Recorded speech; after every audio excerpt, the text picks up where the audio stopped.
నేర్చుకునే ముందు మనం ఏమేమి చేయాలో ఒకసారి ముందు తెలుసుకుందాం. అసలు యాంగులర్‌కి వెళ్ళే ముందే మనం ఇంకా ఏమన్నా చేయాల్సి ఉంటుందా? ఓకే. ఫస్ట్ పాయింట్ ఏంటంటే మనకి అడ్వాన్స్డ్ జావాస్క్రిప్ట్ బాగా రావాలి. అడ్వాన్స్డ్ జావాస్క్రిప్ట్ అంటే ఏంటి? అడ్వాన్స్డ్ జావాస్క్రిప్ట్‌లో ఏమేమి ఉంటాయి? అసలు అడ్వాన్స్డ్ జావాస్క్రిప్ట్ ఏమేం వెరైటీస్‌లో ఉంటది? ఇప్పుడు ఫర్ ఎగ్జాంపుల్ నేను స్టార్ట్ చేసింది ES4 అనే వెర్షన్‌లో నుంచి. అసలు ES అంటే ఏంటి? ఈసీఎంఏ స్క్రిప్ట్ అంటాం దీన్ని. ఈ ఈసీఎంఏ స్క్రిప్ట్ అంటే ఏంటి? ఓకే. సో ఏ ప్రోగ్రామింగ్ లాంగ్వేజెస్ కన్నా ఏ లాంగ్వేజ్‌కైనా సరే ఒక స్టాండర్డ్ ఉంటుంది. This is one of the standard అనమాట. సో ఈ ఈసీఎంఏ అనే ఒక గ్రూపు మనకి ఈ స్టాండర్డ్స్ని సెట్ చేస్తుంది. స్టాండర్డ్స్ని సెట్ చేయడం అంటే ఏంటి? What you mean by setting the standards అని అంటే, ఇప్పుడు ఈ లాంగ్వేజ్లో ఈ ఫీచర్స్ మనము ఖచ్చితంగా మెయింటైన్ చేయాలి అని ముందుగానే ఈసీఎంఏ మనకు చెప్తుంది. అంటే మనకు చెప్పడం అని అంటే జావాస్క్రిప్ట్ ఇంజిన్స్ని తయారు చేసే వాళ్ళకి. ఓకే. సో ఇలాగ ముందు ఈసీఎంఏ 4 ఉండే, తర్వాత ES5 అని ఇంకొక వర్షన్ రిలీజ్ చేశారు. దాన్ని నేను యాక్చువల్గా అంటే బాగా యూజ్ చేశాను. ఇప్పుడు మనం నేర్చుకున్నదంతా కూడా ES5 వర్షన్ అనమాట. ఓకే. ఇప్పుడు ఇక్కడ ఒక ప్రాబ్లం వచ్చింది. ప్రాబ్లం ఏంటి అని అంటే, ఊరికే చిన్న స్టోరీ చెప్తాను వినండి. అసలు ఫస్ట్ HTML, CSSతో వెబ్ పేజెస్ అనేవి డెవలప్ చేయడం స్టార్ట్ చేశారు. కానీ ఈ HTML, CSS సరిపోక దీనికి ఏదైనా ఇంకొక ప్రోగ్రామింగ్ క్యాపబిలిటీ తీసుకురావాలని చెప్పేసి జావాని అడిగారనమాట. అంటే సన్ మైక్రో సిస్టమ్స్ని నెట్స్కేప్ నావిగేటర్ అనే బ్రౌజర్ వాళ్ళు, బేసిక్గా బ్రౌజర్స్ ఇస్తాయి మీకు ఫీచర్స్ అన్నీ. సో ఆ బ్రౌజర్ వాళ్ళు మాకు ఈ HTML, CSSతో పాటు పనిచేసే ఒక ప్రోగ్రామింగ్ క్యాపబిలిటీ కావాలి అని అన్నప్పుడు వాళ్ళు జావా యాప్లెట్స్ అని వాళ్ళకి సజెస్ట్ చేశారు. ఓకే, బాగుంది మీ థాట్, జావా యాప్లెట్స్ని మనం ఇంక్లూడ్ చేద్దాం బ్రౌజర్లో అని అనుకున్నారు. సో అది ఫస్ట్ జరిగిన ప్రాసెస్ అనమాట, జావా యాప్లెట్స్. సో యాప్లెట్స్ ఏంటంటే they are nothing but some set of programs. ఆ ప్రోగ్రామ్స్ డైరెక్ట్గా HTMLని ఎడిట్ చేయడం, HTMLలో ఉన్న వాల్యూస్ని రీడ్ చేయడం, ఇలాంటి పనులన్నీ చేస్తూ వచ్చినాయి అనమాట జావా యాప్లెట్స్. ఓకే. సో ఇలా ఉండేది యాక్చువల్గా ఐకాన్ అప్పుడు, జావా యాప్లెట్ ఐకాన్. సో కానీ దీంతో ఒక ప్రాబ్లం వచ్చింది. ద ప్రాబ్లమ్ ఈజ్, ఈ యాప్లెట్లో మనం జావా కోడ్ రాస్తే that code can directly enter in to the computer also. దానివల్ల వైరస్ వచ్చే అవకాశం ఎక్కువగా ఉందని ఆ ఫీచర్ని డిలీట్ చేయమని నెట్స్కేప్ నావిగేటర్ వాళ్ళు చెప్పారు. That was the suggestion given by Netscape Navigator. But applet side no, దానివల్ల చాలా మంచి జరగబోతుంది, వైరస్ని స్టాప్ చేయాలంటే దానికి వేరే వేస్ ఉన్నాయి, ఇది కాదు అని. But Netscape navigator was so reluctant about that point. అరే ఎట్లా కుదురుతుంది అని చెప్పేసి యాప్లెట్స్ కాకుండా మనం ఏమైనా చేయొచ్చా అని just with in 7 days of టైంలో జావాస్క్రిప్ట్ అని తయారు చేశారు. జావాస్క్రిప్ట్ అంటే హిస్టరీ అవసరం లేదు మీకు ఇప్పుడు ప్రస్తుతానికి, కానీ ఈ జావాస్క్రిప్ట్ని తయారు చేయడానికి జస్ట్ 7 days పట్టిందనమాట. Okay. So Netscape supported Java applets, మీరు ఇదంతా చదివితే మీకు తెలుస్తుంది. So ECMA born, that is okay, paper standard moments వీళ్ళు స్టార్ట్ చేసి they named it as Mocha script అన్నారు. ఫస్ట్ కాఫీ స్క్రిప్ట్ అని అనేవాళ్ళు అప్పట్లో. తర్వాత దానికి జావా స్క్రిప్ట్ అని పేరు మార్చారు. అది ఓవరాల్గా జరిగింది. కాకపోతే this invention got in 7 days, literally 7 working days అనుకోండి దాన్ని.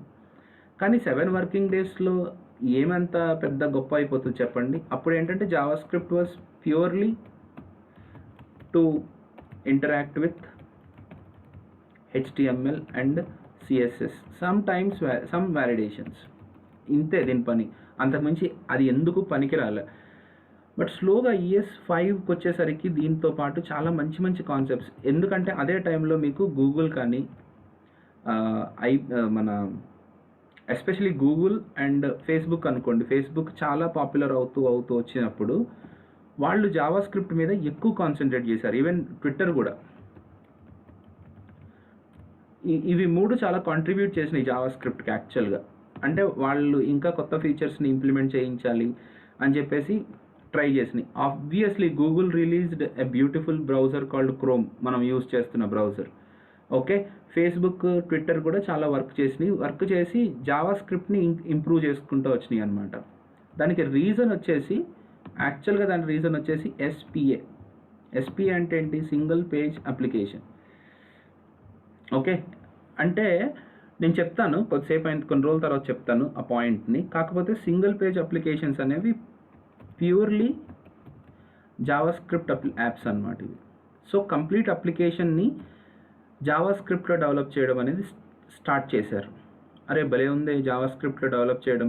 అజాక్స్ అనే ఫీచర్స్ వచ్చినాయి, తర్వాత ఇంకా విండో ఆబ్జెక్ట్ చాలా బాగా డెవలప్ అయిపోయింది.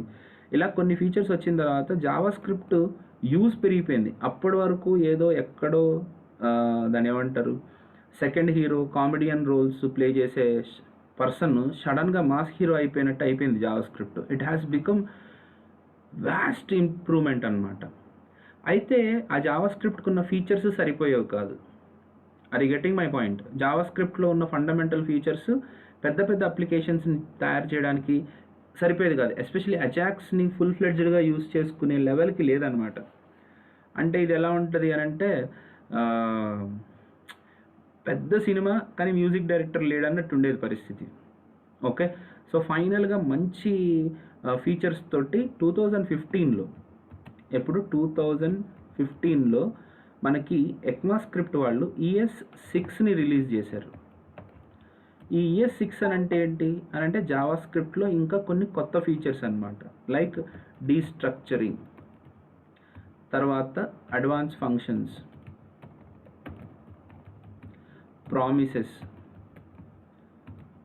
తర్వాత ఇలాంటి కొన్ని కొత్త ఫీచర్స్ని ఇంట్రడ్యూస్, తర్వాత జనరేటర్ ఫంక్షన్స్, ఇలాంటి చాలా కొత్త ఫంక్షన్స్ని ఇంట్రడ్యూస్ చేయడంతో మనకేమైంది అని అంటే ES6 అనేది చాలా మంచి లాంగ్వేజ్. అంటే ES6 version of the Java script is too good, best out of the best అనమాట. కానీ ఇక్కడ ఒక ప్రాబ్లం వచ్చింది. ఏంటి ప్రాబ్లం ఏంటా ప్రాబ్లం అని అంటే, సార్ డెవలపర్స్ అందరూ ఏంటి కొత్త ఫీచర్స్ని యూజ్ చేసుకుంటున్నారు. సార్ అందరూ try to understand this point. ఇక్కడే డిఫరెన్స్ అనేది స్టార్ట్ అయిందనమాట. డెవలపర్స్ అందరూ కూడా కొత్త ఫీచర్స్ తోటి ఉన్న జావా స్క్రిప్ట్ని యూజ్ చేయడం స్టార్ట్ చేశారు. ఎందుకంటే అది చాలా సింపుల్గా అయిపోతుంది వర్క్ అంతా. ఓకే, కానీ ఆ ఫీచర్స్, ఆ కొత్త ES6 ఫీచర్స్తో డెవలప్ చేసిన అప్లికేషన్స్ మనకి బ్రౌజర్స్లో వర్క్ అవ్వట్లేదు. అర్థమైందా?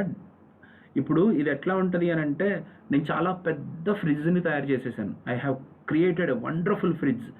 కానీ దాని పవర్ సప్లై ఇవ్వడానికి కనీసం ఒక 500 మెగావాట్స్ ఉంటే కానీ అనుకుందాం, చెప్తున్నా. లేకపోతే అంత పెద్ద సాకెట్ ఉంటే తప్ప, అంత ఇన్పుట్ ఉంటే తప్ప ఆ ఫ్రిడ్జ్ పనిచేయదు అనుకో. అప్పుడు ఇంకా యూజ్ ఏముంది?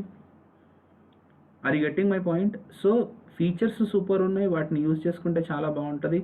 కానీ మన బ్రౌజర్స్ ఏమో దానికి రెడీగా లేవు. ఈ పర్టికులర్ ప్రాబ్లమ్ని ఎలా సాల్వ్ చేయాలి అని అనుకుంటున్నప్పుడు దెన్ మైక్రోసాఫ్ట్, అప్పటి వరకు మార్కెట్ని కోల్పోయినటువంటి మైక్రోసాఫ్ట్ ఒక బ్యూటిఫుల్ ఫీచర్ని మనకి బయటకు తీసుకొచ్చింది. That feature is type script. What the hell is this type script అండి? టైప్ స్క్రిప్ట్ ఏంటి అసలు? వాట్ ఈస్ దిస్ అని అంటే ఏం లేదు, that is nothing but basic Java script. అంటే ES5 plus ES6 features plus some extra features తోటి ఒక లాంగ్వేజ్ అనమాట. అది సేమ్ జావా స్క్రిప్ట్ అది, కాకపోతే దాంట్లో ఫైల్స్ అన్నీ మనం .ts ఎక్స్టెన్షన్ తోటి మనం సేవ్ చేస్తాం. అదిగో మళ్ళీ మీరు జావా స్క్రిప్టే పనిచేయట్లేదు అని అంటున్నారు, ఇంకా ఎక్స్ట్రా ఫీచర్స్, ఇంకా ఈ ఫీచర్స్ తోటి అంతా ఏం చేస్తాం మనం అనుకుంటున్నారంటే, ఎస్, ఈ టైప్ స్క్రిప్ట్ మైక్రోసాఫ్ట్ ఏం చేసింది అంటే type script compiler, TS compiler ఒకటి రిలీజ్ చేసింది. ఇన్ఫ్యాక్ట్ దాన్ని ట్రాన్స్పైలర్ అంటాం మనం. This is what released by Java script. ఇది రిలీజ్ చేసిన తర్వాత మనకి టైప్ స్క్రిప్ట్ కంపైలర్ అనేది రిలీజ్ అయిన తర్వాత ఏం జరిగింది, వాట్ హ్యాపెండ్? ఓకే, సో మనము కోడ్ని టైప్ స్క్రిప్ట్లో రాస్తాం. Code is in type script, so that will be converted into Java script. ఎవరు కన్వర్ట్ చేస్తారు? మీరు కంపైలర్ అనేది కన్వర్ట్ చేసి మీకు జావా స్క్రిప్ట్ కోడ్ని ఇస్తుంది. సో ఈ Java script code is now ready to execute on any browser in the world. అలాగా ఈ మైక్రోసాఫ్ట్ మధ్యలో ఒక చిన్న కంపైలర్ని యాడ్ చేసి ఇంకా కొన్ని కొత్త ఫీచర్స్ని ఇచ్చేసింది. అంటే ఇప్పుడు ఏమైంది చెప్పండి? ఎస్, మీ ఫ్రిడ్జ్ చాలా గొప్ప ఫ్రిడ్జ్, కాకపోతే దాంతో పాటు ఏంటి, ఒక కొత్త చిన్న మెషిన్ కూడా ఇస్తున్నాం అనమాట. ఆ మెషిన్కి మీరు కనెక్ట్ చేసుకుంటే మీరు అంత అవుట్పుట్ని తీసుకోవచ్చు దేంట్లో నుంచి, మన పవర్ సాకెట్స్లోంచి. అలాగా మధ్యలో ఒక చిన్నది కనెక్టర్ ఒకటిలాగా వచ్చిందనమాట. ఓకే, సో మనం ఖచ్చితంగా నేర్చుకోవాల్సింది ఏంటంటే ఇదిగోండి, ఈ టైప్ స్క్రిప్ట్ని నేర్చుకుంటేనే మనం యాంగులర్ మీద వర్క్ చేయగలుగుతాం. ఎందుకంటే మనం రాసే కోడ్ అంతా కూడా టైప్ స్క్రిప్ట్లోనే ఉంటుంది. So this compilers, type script compilers will convert that code into Java script. అది మీరు చేయాల్సిన పని లేదు, ఆటోమేటిక్గానే చేసుకుంటుంది అది. బట్ నేర్చుకునేటప్పుడు మాత్రం మీరు కొద్దిగా టైప్ స్క్రిప్ట్ కంపైలర్ ఎలా వర్క్ చేస్తుంది అనేది చూడాల్సి ఉంటుంది. ఓకే, సో మనము ఆల్రెడీ జావా స్క్రిప్ట్ నేర్చుకున్నాం. సారీ, ఇక్కడ ES5 చెప్పాను కదా, ES6 అనమాట.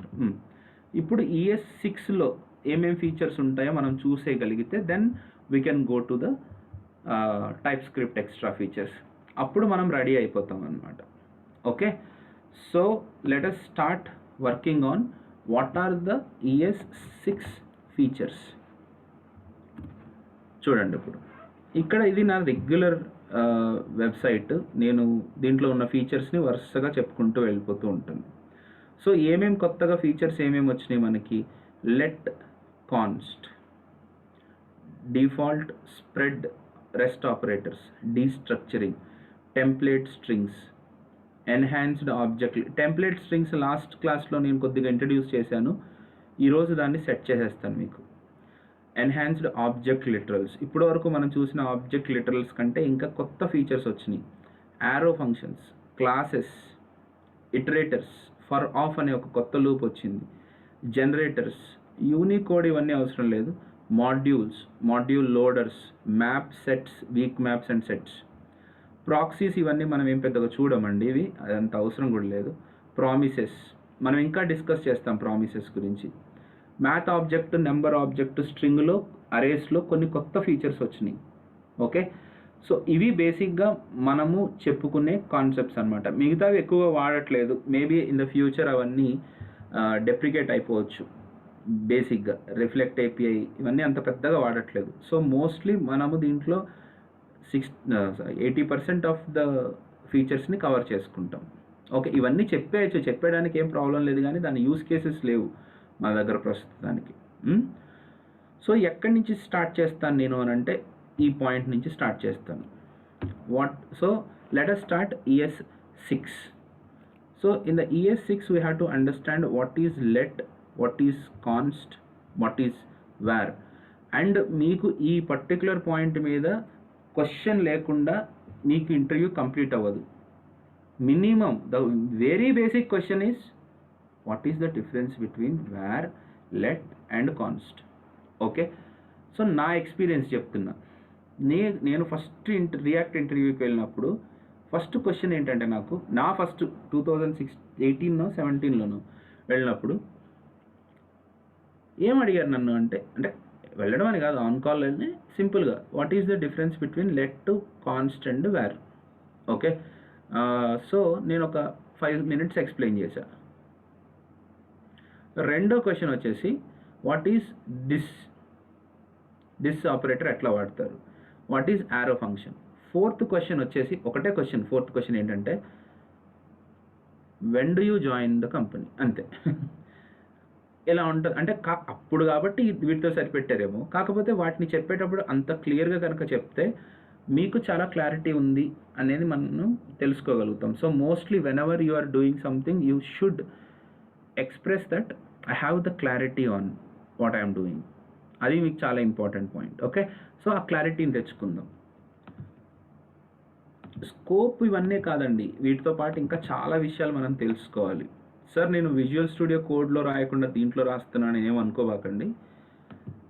దిస్ ఈజ్ మొత్తం కోడ్ నేనే రాయాల్సి ఉంటుంది కాబట్టి మీకు ఎక్కువ అర్థమవుతుంది అంతే.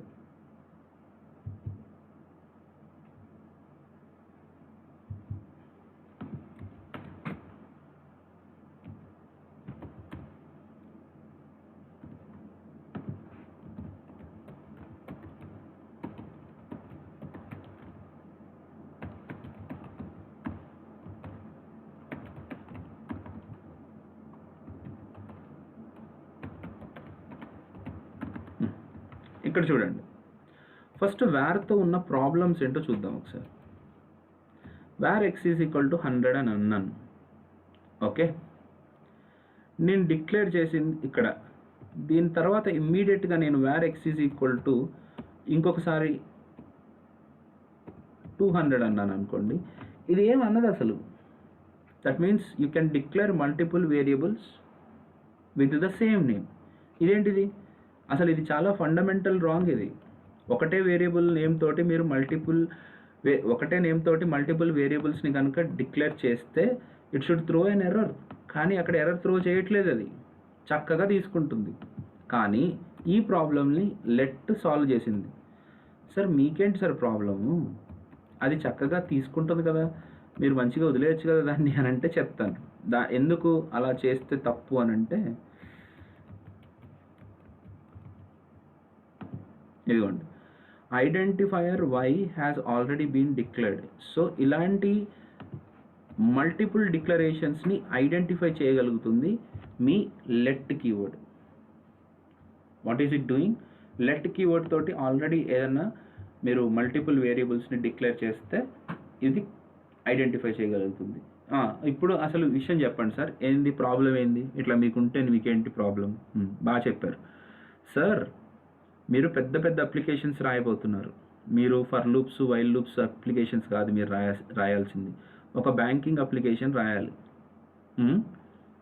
బ్యాంకింగ్ అప్లికేషన్ మొత్తం ఒక్కళ్ళు రాసినా ఎన్ని వేరియబుల్స్ ఇంతకుముందు క్రియేట్ చేసామో మీకు గుర్తు కూడా ఉండదు.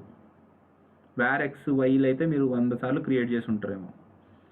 ఓకే, అది కాకుండా ఒక మొత్తం అప్లికేషన్ని ఒక్కళ్ళే డెవలప్ చేయరు, 10-15 మంది కలిసి డెవలప్ చేస్తారు అనుకుందాం.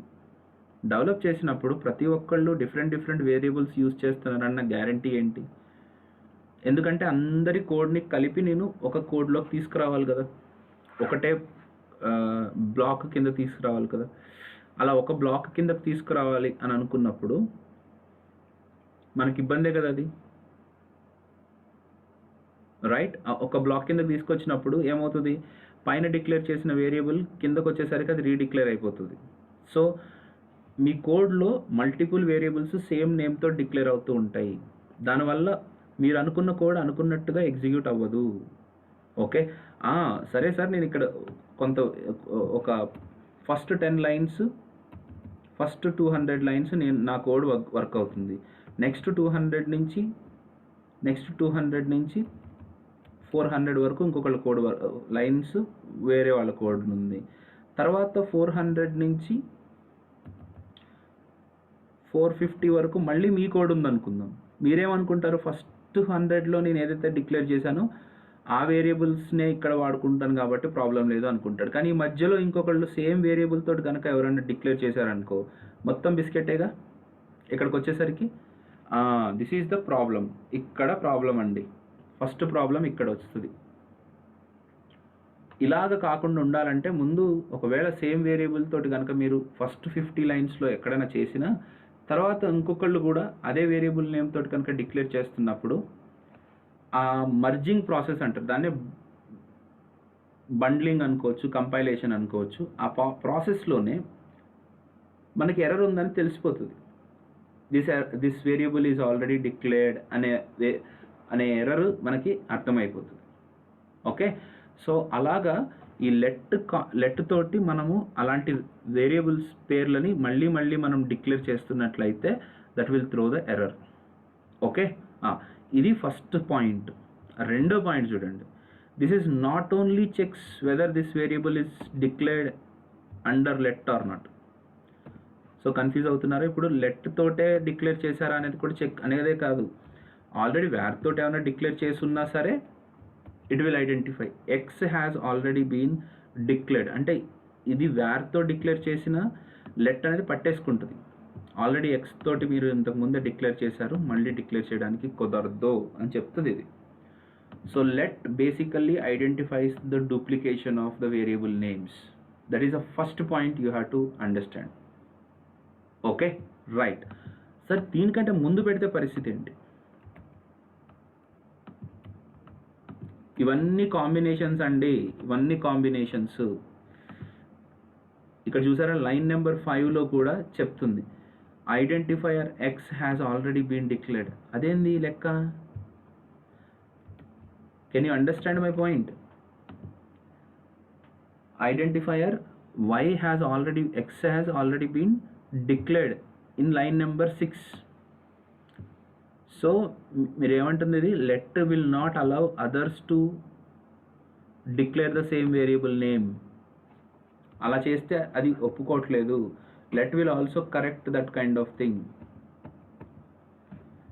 ఓకే, కింద ఎక్కడైనా వేరియబుల్ అసలు యాక్చువల్గా పట్టించుకోదు కదా అని అంటే లెట్ ఊరుకోదు, ఆ ఎర్రర్ని కూడా త్రో చేసేలా చూస్తుంది. So let don't allow us to redeclare the same variable. అది నేను చెప్పాలనుకున్న ఫస్ట్ పాయింట్. సో అది the first meaning of let. Second meaning of let ఏంటి అని అంటే, చూడండి జాగ్రత్తగా అబ్జర్వ్ చేయండి. Let will create variables with block scope. బేసిక్గా బ్లాక్ స్కోప్లోకి వేరియబుల్స్ని వేర్ అనే కీవర్డ్ క్రియేట్ చేయలేదు. What is block? Any code in between open bracket and close bracket is a block. ఇది ఒక బ్లాక్. ఇక్కడ నేను ఏం రాసిన ఈ బ్రాకెట్స్ మధ్యలో that entire code is comes under one block. దీంట్లో మీరు var x is equal to 100 అని డిక్లేర్ చేశారు. ఈ వేర్ అనే వేర్తో డిక్లేర్ చేసిన వేరియబుల్ని నేను బ్లాక్ బయట కూడా యాక్సెస్ చేసుకోగలను. It is possible. ఈ ఎర్రర్ చూపించదు. అదే అంటే var keyword don't create block scoped variables. Var declaration does not create what is that block scoped variables. Okay, కానీ మనకి బ్లాక్ స్కోప్డ్ వేరియబుల్స్ కావాలి అని అంటే you have to declare a variable with let. ఇదేం చేస్తుంది? Console dot log of y అని అంటే రెడ్గా తిడుతుంది మనల్ని. ఇప్పుడు వాట్ ఏం తిట్టింది నన్ను? Uncaught reference error. Y is not defined outside అంటే బయట ఏమని చెప్తుంది అని అంటే వై డిఫైన్ కాలేదు అని అంటుంది. వై డిఫైన్ అవ్వలేదు అని అంటుంది. అంటే ఏంటి దాని మీనింగ్? ఈ వైని నేను బయట యాక్సెస్ చేసుకోలేను. I cannot access the value of y outside the block. ఈ బ్లాక్ బయట నేను యాక్సెస్ చేసుకోవడానికి నాకు ఆప్షన్ లేదు. That's fix. ఇది అర్థమైందా మీకు? ఈ వైని నేను బయట యాక్సెస్ చేసుకోవడానికి లేదు. అది that is what called block scoped variables. So నేను ఫస్ట్ ఏం చెప్పాను లెట్ గురించి? Let does not allow redeclaration కాదు, డూప్లికేట్ ఐడెంటిఫైయర్ నేమ్స్. సెకండ్ది let creates block scope variables. Okay, అంటే ఆ బ్లాక్ వరకు మాత్రమే ఉంటుంది. That is what the point is. Okay, ఇప్పుడు దీని మీద ఇంటర్వ్యూ క్వశ్చన్ ఎలా ఉంటుంది? డైరెక్ట్గా లెట్ బ్లాక్స్ క్రియేట్ చేస్తుందా, ఫంక్షన్ స్కోప్ క్రియేట్ చేస్తుందా అని అడగడు. దానికి ఇచ్చే క్వశ్చన్ ఎలా ఉంటుంది చూడండి. ఇప్పుడు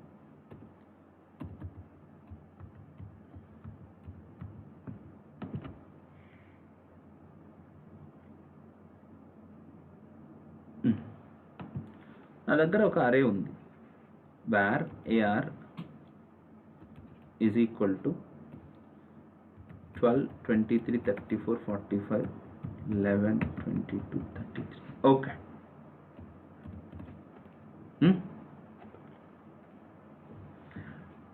నెక్స్ట్ ఫర్ లూప్ లోపల var I is equal to var I is equal to 0, I less than or equal to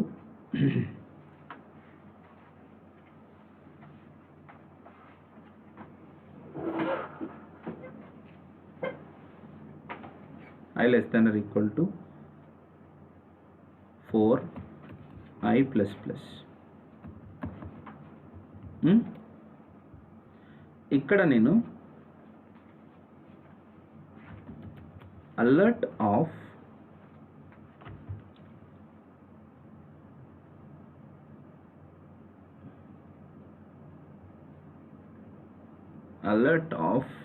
నేను కరెక్ట్గా ఫామ్ చేయట్లేదు.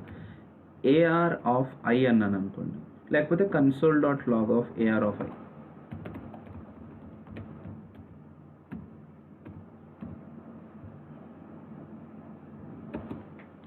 I అని అన్నాను అనుకోండి. What is the output you are looking for? ఏం అవుట్పుట్ వస్తుంది అనుకుంటున్నారు? The output is like this: 12, 23, 34, 45, 56. It's okay, ఇది బాగానే ఉంది. ఇప్పుడు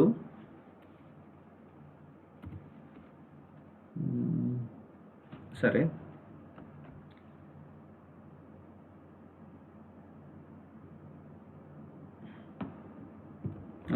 క్వశ్చన్ కరెక్ట్గా set time out, wait. So ఇక్కడ నేను లోపల set time out of a function, 1000. ఈ ఫంక్షన్ లోపల console.log of AR of I అని అన్నాను. What is the output I'm going to get?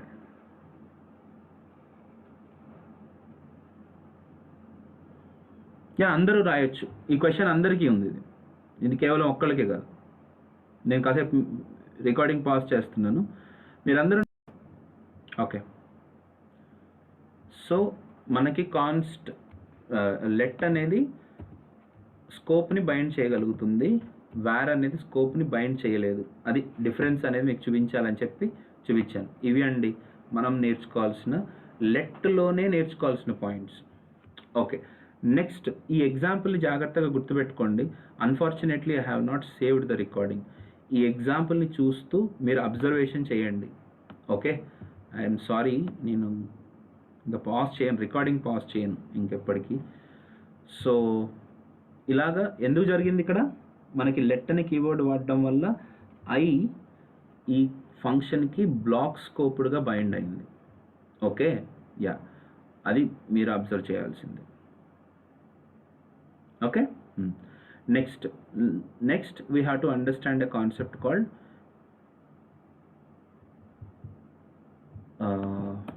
what is that? Const ఏం చేస్తుంది? What the hell is this const doing? Okay sir, దీన్ని నేను comment చేయను, తీసేస్తున్నాను. ఒక డిఫరెన్స్ చూడండి, కాన్స్ట్కి difference.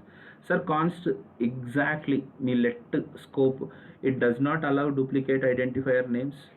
Const x is equal to 100 అన్న తర్వాత మళ్ళీ const x is equal to 200 అనడానికి లేదు. ఓకే, ఇక్కడ డూప్లికేట్ ఐడెంటిఫైయర్ని చెయ్యదు.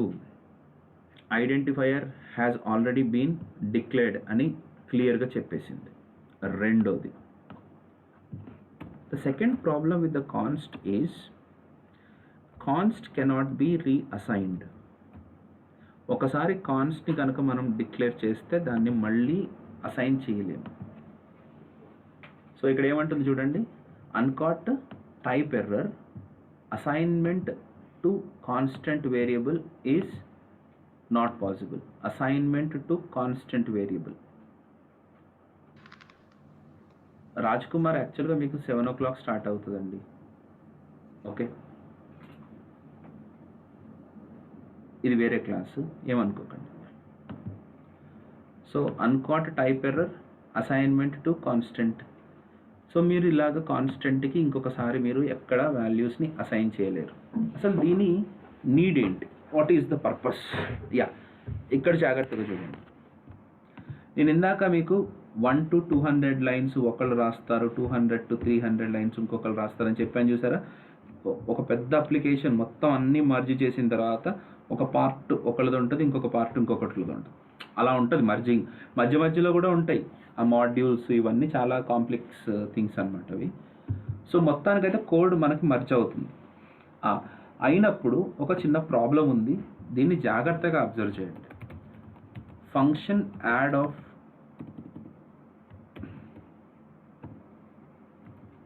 a, b return a plus b. So ఇప్పుడు add of 12,23 console.log of add of 12,23 35 answer వచ్చింది. Wow, what a nice thing.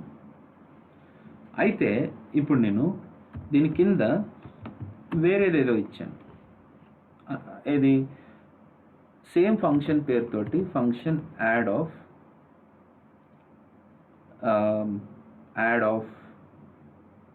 x, y. what does it do is it will add something like x plus 90 plus y plus 56. అదేదో తెలీదు, అదేదో అట్లా ఒకటి ఎవరో ఇంకొకళ్ళు ఎవరో వాళ్ళకి తగ్గట్టుగా సేమ్ పేరుతో డిఫైన్ చేసుకున్నారు. ఇప్పుడు యాడ్ ఆఫ్ 33,44 అని అంటే what will be the output I'm going to get? దీనికి ఎలాగో 35 వస్తుంది, సారీ console.log of, దానికి ఎలాగో 35 రాలే చూసారా. What is the answer I'm going to get? ఇక్కడ 181 అని వచ్చింది, ఇక్కడ 223 అని వచ్చింది. What the hell is this? So this function already define అయింది. దీన్ని ఇమ్మీడియట్గా నేను యాడ్ ఆఫ్ 12,23 అని అంటే ఈ డెఫినేషన్ వర్క్ అవ్వట్లేదు, ఈ నెక్స్ట్ డెఫినేషన్ వర్క్ అవుతుంది. ఇదేంటి సార్? ఇదంతే sir, this is what JavaScript is. So మీరు ఎప్పుడైతే ఫంక్షన్స్ని ఓవర్ రైట్ చేశారో ఆ ఫంక్షన్స్ హాయిస్టింగ్లోనే మీకు ఓవర్ రైట్ అయిపోతాయి. అంటే ఇవి కంపైలేషన్ టైంలోనే ఈ ఫంక్షన్ డెఫినేషన్ని ఈ ఫంక్షన్ ఓవర్ రైట్ చేసేసింది. ఎగ్జిక్యూట్ అవుతున్నప్పుడు యాక్చువల్గా యాడ్ అనే ఫంక్షన్ని కాల్ చేస్తే ఏ ఫంక్షన్ కాల్ అవుతుంది? ఈ ఫంక్షన్ కాల్ అవుతుంది. Okay, this is what actually the resultant of hoisting. కానీ ఇప్పుడు ఇక్కడ నేను చెప్పాలనుకున్న పాయింట్ వేరు. ముందైతే ఈ ప్రాబ్లం ఇలా ఉంది. అసలు ఈ ప్రాబ్లం ఎందుకు వచ్చింది అని అంటే ఒకటే ఫంక్షన్ పేరుతోటి మీరు మల్టిపుల్ ఫంక్షన్స్ని కనుక డిఫైన్ చేస్తే ఇబ్బంది. అలా కాకుండా మరి ఎలా చేయొచ్చు సార్? ఒక ఫంక్షన్ పేరుతోటి ఇప్పుడున్న ప్రాబ్లం ఉంది కదా, ఏది? అదేంటి, ఇక్కడున్న డెఫినేషన్ను కనీసం ఇక్కడ వరకన్నా పనిచేయాలి కదా. సార్ ఇవన్నీ రియల్ టైం ప్రాబ్లమ్స్, మీరు సేమ్ పేరు ఉంటుంది ఫంక్షన్కి, ఓకే, కానీ మీరు ఇండివిజువల్గా కోడ్ రాస్తున్నప్పుడు వర్క్ అవుతుంది. ఎప్పుడైతే మీరు ప్రొడక్షన్కి వెళ్ళి అన్నీ మర్జ్ చేస్తారో అప్పుడు మీ కోడ్ వర్క్ అవ్వదు. అప్పుడు మీకు నైట్ కాల్స్ వస్తాయి, మీకు హెడేక్స్ వస్తాయి. ఎందుకు? మీరు చాలా ఇంపార్టెంట్ పనిలో ఉంటారు, అన్నం తింటూ ఉంటారు. Praveen, we got a production issue. నేను ఫేస్ చేశాను కదా అవన్నీ. We got a production issue, client is firing us, come on just see the code. అప్పుడు తెలుస్తుంది అనమాట, ఎవడో సేమ్ పేరుతో ఆల్రెడీ ఇంకొక ఫంక్షన్ రాసేసి ఉంటాడు. అన్నిటినీ మనం మర్జ్ చేసినప్పుడు కాన్ఫ్లిక్ట్ వస్తుంది. What do we do? We overlook it. యాక్చువల్గా మెసేజ్ వార్నింగ్ ఇస్తుంది మన బిల్డ్ కోడ్, కానీ will overlook it and will put it in the production. మన డెవ్ కోడ్ని ప్రొడక్షన్లోకి పుష్ చేసేసిన తర్వాత ఇది వర్క్ అవుతుందిలే, we feel like it will work, కానీ అట్లా వర్క్ అవ్వవు అవి. ఇలాంటి ఇష్యూస్ వస్తాయి. కానీ ప్రాబ్లం ఏంటంటే ఆ ఇష్యూ మనకి ఇమ్మీడియట్గా తెలిస్తే 10 నిమిషాల్లో మనం సాల్వ్ చేయొచ్చు. But such kind of issues will not be resolved in 1 day of time. కానీ మీకు టైం ఉండదు, దానివల్లే మీకు బీపీలు వస్తాయి. కాబట్టి బీపీ రాకుండా ఉండాలంటే ఏం చేయాలి?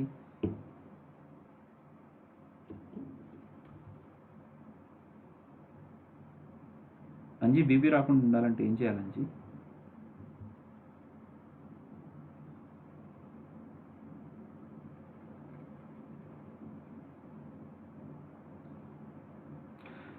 అంజీ సున్నా రాయాలి. ఠీకే. సో బీపీ రాకుండా ఉండాలంటే నా దగ్గర కోడింగ్ నేర్చుకోవాలి. Just kidding guys, okay, just ఊరికే అట్లా అన్నా కానీ యా. సో ఇలాంటి ప్రాబ్లమ్స్ని మనం ముందుగానే ఐడెంటిఫై చేసుకోవాలి. దీన్ని ఎలా సాల్వ్ చేయొచ్చు అని అంటే కొంతవరకు వేరియబుల్ ఫంక్షన్స్ తోటి సాల్వ్ చేయొచ్చు. ఎలాగా? Var add is equal to function of a comma b. Same ఫంక్షన్ని వేరియబుల్ ఫంక్షన్గా డిఫైన్ చేసుకొని కావాలనుకుంటే var add is equal to function of. ఇప్పుడు చూడండి, కనీసం ఇక్కడ వరకు అయినా ఈ ఫంక్షన్ వర్క్ అవుతుంది. దీని తర్వాత మళ్ళీ ఓవర్ రైట్ అయింది. సపోజ్ నువ్వు రాసిన కోడ్ ఎక్కడో కింద ఎక్కడో ఉంది. యూ థింక్ దట్ నేను రాసిన యాడ్ ఫంక్షన్ అలా డిఫైన్ చేశాను కాబట్టి దానికి తగ్గట్టుగానే వర్క్ అవ్వాలేమో అని నువ్వు అనుకుంటావు, కానీ అలా వర్క్ అవ్వదు. ఓకే, ఇప్పుడు చూడండి, ఇంకొక చిన్న కాంప్లికేటెడ్ ప్రాబ్లం చూపిస్తా. ఇలాంటి పిచ్చి ప్రాబ్లం కాకుండా var x comma y comma z, x plus y plus z. So when I say console.log of 12, 23 here, it will call this function and it will print 35. ఇప్పుడు 33, 44 ఏం అవుట్పుట్ వచ్చింది చూడండి. సరే, ఇక్కడ ఏంటంటే ఇది వేరే వాళ్ళు రాశారు అనుకుందాం. ఇక్కడ 33, 44, 55 అని అన్నప్పుడు నాకు అవుట్పుట్ ఇలా వస్తుంది 133. సూపర్, భలే వచ్చింది సార్. అంటే వీడికి తగ్గట్టుగా రాసుకున్నాడు. నెక్స్ట్ లైన్స్ ఆఫ్ కోడ్లో ఇంకొకళ్ళు ఎవరో చాలా చక్కగా నాకు 3 వాల్యూస్ని ఇన్పుట్ ఇస్తే ఆ 3 వాల్యూస్కి నాకు ఫంక్షన్ యాడ్ అవ్వాలి అని పాపం చక్కగా రాసుకున్నాడు. దానికి అవుట్పుట్ కూడా వచ్చింది. బట్ ఆఫ్టర్ సమ్ టైమ్ నీ కోడ్ కూడా ఉంటుంది కదా, ఆ కోడ్లో console.log of యాడ్ ఆఫ్ 22, 33 అని అన్నాను, 22, 11 అని అన్నాను. నీకు అవుట్పుట్ ఏం రావాలి గైస్? నువ్వేమనుకుంటావు? నేను డిఫైన్ చేసిన ఫంక్షన్ అయితే 2 వేరియబుల్స్ని తీసుకుని దాని అవుట్పుట్ నాకు 33 ఇస్తుంది అని అనుకుంటావు, కానీ అది ఇవ్వదు. What is the output I got? Not a number. Why this is bloody getting called? Why it is coming not a number? ఎందుకంటే ఇక్కడ నేను పాస్ చేస్తుంది నెంబరే, ఇక్కడ పాస్ చేస్తుంది నెంబరే. ఇది వర్క్ అవుతుంది అనుకుంటావు, కానీ ఇది వర్క్ అవుతుందని అనుకోగలవు నువ్వు. And 22 pass to x, 11 pass to y, and జెడ్లోకి అసలు ఏ వాల్యూ వెళ్ళదు. So z gets what? Undefined. So number plus undefined is not a number. ఇది జరగబోయేది. మరి అట్లాంటి మనం ఎలా సాల్వ్ చేస్తాం sir? How shall we solve this problem? ఎలా సాల్వ్ చేద్దాం దీన్ని అని అంటే దాని ఆన్సర్ ఏంటంటే కాన్స్ట్ అని పెట్టడం వల్ల డైరెక్ట్గా ప్రాబ్లం సాల్వ్ అవ్వదు. అంటే యాడ్ కాల్ చేసినప్పుడు ఇది కాల్ అవ్వడం, ఇది 2 ఆర్గ్యుమెంట్స్ పాస్ చేసినప్పుడు ఇది కాల్ అవ్వడం, 3 ఆర్గ్యుమెంట్స్ పాస్ చేసినప్పుడు ఇది కాల్ అవ్వడం, అలా ఏం జరగదు. మరి ఏం జరుగుతుంది అని అంటే అసలు ఇలాగ మళ్ళీ ఇంకొకసారి ఎవరైనా డిఫైన్ చేస్తే అక్కడికక్కడే తంతుంది అది. At the compilation time only, it is saying that identifier add has already been declared. ఎప్పుడు చెప్పింది? కంపైలేషన్ టైంలో చెప్పింది. అంటే ఇది ఒకవేళ ఎగ్జిక్యూషన్ టైంలో చెప్పి ఉంటే आपने पूछा था ना కంపైలేషన్ టైం. సార్ 100కి 98% of the people don't even know జావా స్క్రిప్ట్లో కంపైలేషన్ ఫేజ్ అని కూడా ఒకటి ఉంటుందని 198 మందికి తెలియదండి. 198 మందికి తెలియదు అసలు కంపైలేషన్ ఫేజ్ ఉంటుందని తెలియదు. వాళ్ళకి చెప్పినా నాకు తెలిసి అర్థమవుతుందో లేదో కూడా తెలియదు. కానీ నేను ఇప్పుడు చెప్తున్నాను కంపైలేషన్ ఫేజ్ అనేది ఒకటి ఉంటుంది, ఆ ఫేజ్లోనే ఇక్కడ చెప్పేసింది ఏమని, what it is saying now. మీరు ఎలా చెప్తున్నారు అది కంపైలేషన్ ఫేజ్లో చెప్తుంది అని? How I'm able to say that it is being identified at compilation time? Suppose if it identifies at runtime, what will happen? This line must have executed at least ఈ లైన్లో declare చేసినప్పుడు కదా మనకి error వచ్చింది, right? Interpretation టైంలో రావట్లేదు, first compilation టైంలోనే it is able to identify that add is already declared. ఇదండి కాన్స్టెంట్ యొక్క అసలు మీనింగ్. ఇది కూడా ఒక పాయింటే, why we define our functions. మీరు ఏదైనా గిట్ మంచి కోడ్ తీసుకోండి, మీరు ఏ గిట్ కోడ్ అయినా మంచి కోడ్ తీసుకోండి, దాంట్లో జావా స్క్రిప్ట్కు అన్ని ఫంక్షన్స్ అన్నీ కూడా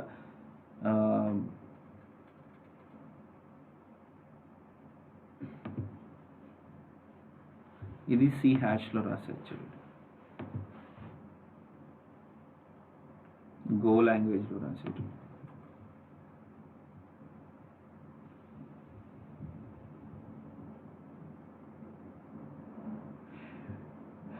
మీరు ఏ లాంగ్వేజ్ కోడ్స్ తీసుకున్నా సరే, మీరు ఏ జావా స్క్రిప్ట్ కోడ్ తీసుకున్నా సరే, కాన్స్ట్ అనే పేరుతోటే మీరు డిఫైన్ చేస్తారు. ఎందుకు చేస్తారు అంటే it will identify this kind of errors at compilation time and it will not give you the further issues.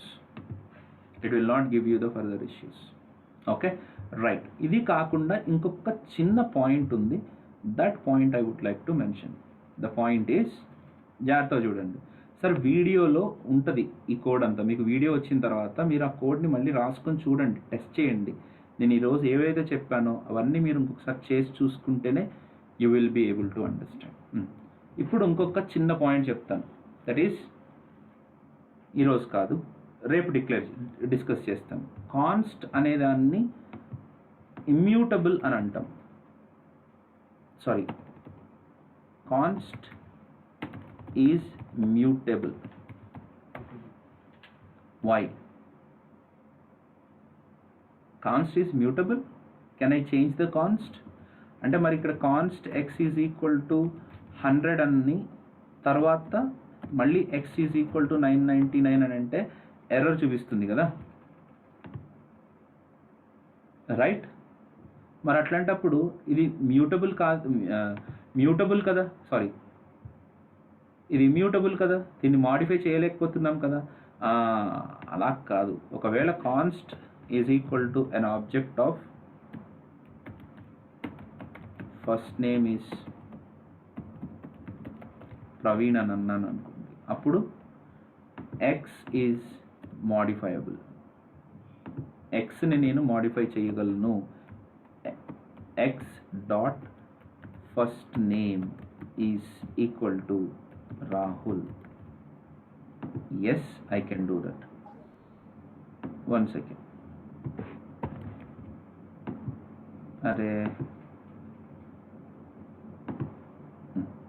So ఎక్స్లో ఉన్న వాల్యూని console.log of x అని కనుక ప్రింట్ చేస్తే it says first name is Rahul. Modify అయింది. Even though you have declared x as a constant, still it is modified. అయితే దాన్ని ఎలాగ అర్థం చేసుకోవాలి అని అంటే, x is read only, but that doesn't mean that it is completely mutable. It is not completely immutable, it is still mutable. దాన్ని ఇంకా మనం చేంజెస్ చేయొచ్చు. ఓకే, సో దాన్ని ఎలా చేంజెస్ చేస్తాం, దాంతో ఎలా ఆడుకుంటాం అనేది మనం రేపు చూద్దాం. Okay, hope you understood that this ES6లో ఉండే కొత్త ఫీచర్స్, ఇవన్నీ ఫీచర్స్ అండి. నేను ఈరోజు చెప్పిన క్లాస్నే ఒక 4-5 గంటలు వింటే ఏమైనా ప్రయోజనం ఉంటుంది, అంత డెప్త్ ఉంటుంది. సో నేను ఆ డెప్త్ని చెప్పాలి, మీకు వినాలనిపిస్తే ఈరోజు కొత్తగా జాయిన్ అయిన వాళ్ళు కంటిన్యూ అవ్వండి. ఓకే, నేను చెప్పే డెప్త్ అయితే ఇది. Okay, yeah. So that's it for 6 to 7 batch. Sandeep, Srinivas, Satish, మీరు కొద్దిగా ఒక 5 minutes వెయిట్ చేయండి. I'll just get back to you. Okay, chalo guys, let us meet tomorrow. Bye.